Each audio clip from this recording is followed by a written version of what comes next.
Hello everyone, मैं हूँ ललिता और आप सबका स्वागत करती हूँ मम्माज़ लिटिल वर्ल्ड में। आज हम बात करने वाले हैं बेबी स्वॉडलिंग के बारे में। मतलब बच्चे के जन्म के बाद आपने देखा होगा कि बच्चे को एक कॉटन के कपड़े में रैप किया जाता है। तो वो क्यों किया जाता है, उसके कारण क्या है, उसके फ़ायदे क्या है और साथ ही बच्चे को कैसे रैप करना चाहिए कॉटन के कपड़े में। तो इन सब चीज़ों के बारे में आज हम बात करने वाले हैं। तो वीडियो को एंड तक ज़रूर देखिए। अगर हमारे चैनल को आपने सब्सक्राइब नहीं किया है तो नीचे दिए गए हुए लाल बटन को अभी दबाइए और साथ ही बेल आइकन को हिट कीजिए, जिससे कि ऐसी बेबी रिलेटेड वीडियोस की नोटिफिकेशंस आपको सबसे पहले मिले। तो चलिए वीडियो शुरू करते हैं। सबसे पहले हम जान लेते हैं बेबी स्वॉडलिंग होता क्या है और उसके कारण क्या है। बेबी स्वॉडलिंग मतलब न्यूबॉर्न बेबी के जन्म के तुरंत बाद बच्चे को एक कॉटन के सॉफ्ट एकदम मुलायम कपड़े में रैप किया जाता है, उसे कहते हैं बेबी स्वॉडलिंग। ऐसा करने के पीछे भी कुछ रीज़न्स है। जैसे जब भी बच्चा माँ के वूम में होता है तो बच्चा बहुत एकदम सेफ़ होता है, वार्म फील करता है। बच्चा एकदम स्ट्रिक्ट टाइट पोजीशन पे माँ के वूम में होता है और उसे हिलने डुलने की भी जगह नहीं होती माँ के पेट में, स्पेशली प्रेगनेंसी के लास्ट के कुछ महीनों में। और वही जैसे ही बच्चे का जन्म हो जाता है तो बच्चा एकदम खुला खुला फील करता है, उसके हाथ पैर खुल जाते हैं, तो उससे बहुत डिस्कम्फर्टनेस आती है, बच्चा बहुत रोता है। तो एज पेरेंट्स हमें पता ही नहीं चलता बच्चा रो क्यों रहा है। तो इस स्टेज पे आप बच्चे को अगर रैप करके रखोगे तो आप बच्चे को वही एनवायरनमेंट देने की कोशिश कर रहे हो जो बच्चे को माँ के पेट में मिलती थी। क्योंकि एकदम सडन चेंज हो जाता है, एकदम पहले बच्चा एकदम बंदा बंदा सा था, फिर एकदम अचानक से खुल जाता है, उसके हाथ पैर खुल जाते हैं, तो बच्चा बहुत क्रैंकी हो सकता है। तो अगर आप बच्चे को रैप करके रखोगे तो वो बहुत इम्पॉर्टेंट रोल प्ले करता है। इस स्टेज पे बच्चे को रैप करना बहुत ही इम्पॉर्टेंट होता है। अब हम बात करते हैं कि बेबी स्वॉडलिंग के फ़ायदे क्या होते हैं।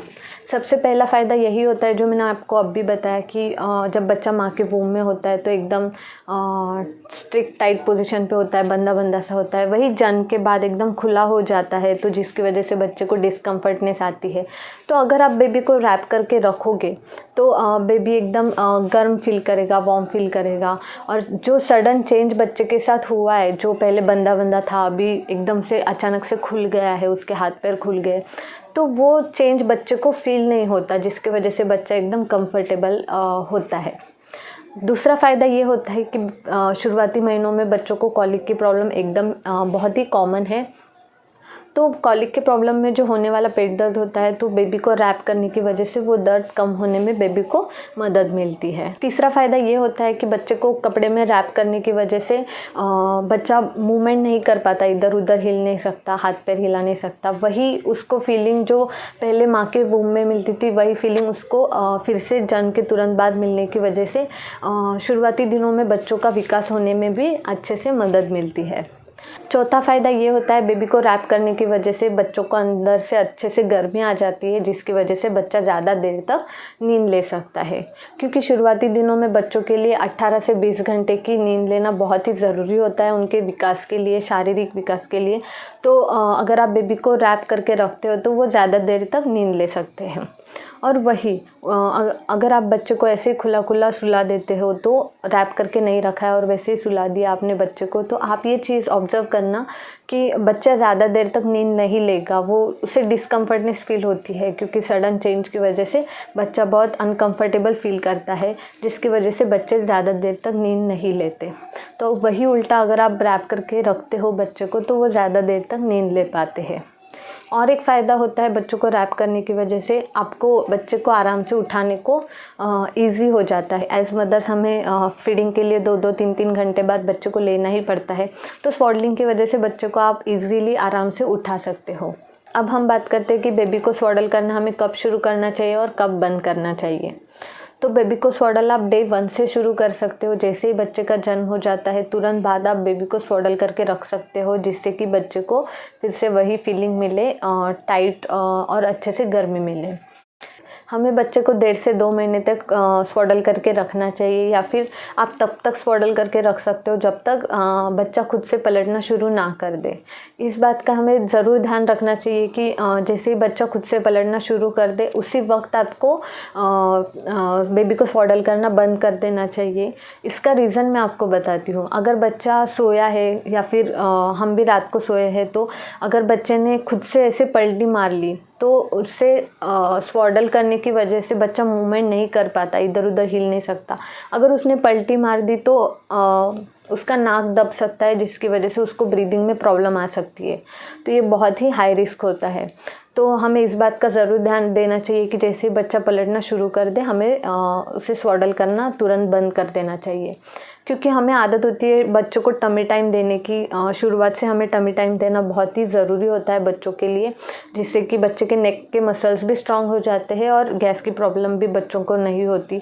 तो हम बच्चों को टमी टाइम देने की वजह से बच्चा कब पलटना शुरू कर दे, उनकी ये डेवलपमेंट कब शुरू हो जाए, हम बता नहीं सकते। इसलिए बच्चों को आप 1.5 से 2 महीने तक स्वॉडल करके रख सकते हो, या फिर जब तक पलटना शुरू ना करे तब तक आप बेबी को स्वॉडल करके रख सकते हो। उसके बाद हमें तुरंत बंद कर देना चाहिए बेबी को स्वॉडल करना, क्योंकि तब तक बच्चा इस नए इन्वायरमेंट में एडजस्ट भी हो जाता है। तो अब मैं आपको बताती हूँ कि हमें बेबी को स्वॉडल कैसे करना चाहिए। अब मेरी बेटी तो 2.5 ईयर्स की, तो मैं उसको तो स्वॉडल करके नहीं बता सकती आपको, और मेरे पास पुराना उसका वीडियो भी नहीं है कि हम उसको कैसे स्वॉडल किया करते थे। पर मैं अभी आपको डॉल की हेल्प लेके आपको ज़रूर बताऊँगी कि हमें बेबी को कैसे स्वॉडल करना चाहिए, कौन से तरीके हैं।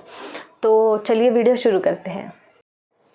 सबसे पहले हमने यहाँ पे कॉटन की क्लॉथ बेड पे रखी है।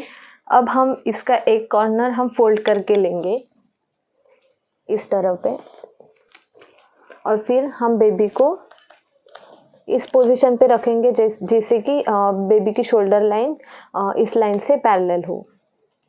फिर हमें ये एक कॉर्नर लेके बेबी का ऐसा हाथ ऊपर करके ये हमें बेबी के पीछे डालना है। फिर ये हाथ ऐसे रख के ऐसे कर लेना है। फिर ये बचा हुआ नीचे का जो हिस्सा है वो हमने ऐसे करना है।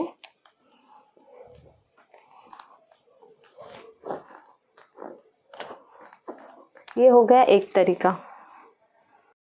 अब जो दूसरा तरीका है बेबी को स्वॉडल करने का, तो उसमें हम बेबी का हेड पोर्शन भी कवर कर लेंगे।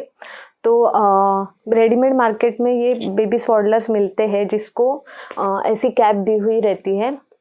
तो हम इसका यूज़ करेंगे बेबी का हेड पोर्शन भी कवर करने के लिए, जिससे कि बच्चे के कान को सर्दी लगने के भी चांसेस नहीं होते, क्योंकि कान भी ढके हुए रहते हैं। हेड पोर्शन ढकने की वजह से बेबी को भी अच्छे से गर्मी आ जाती है। तो हमें ये ऐसा करके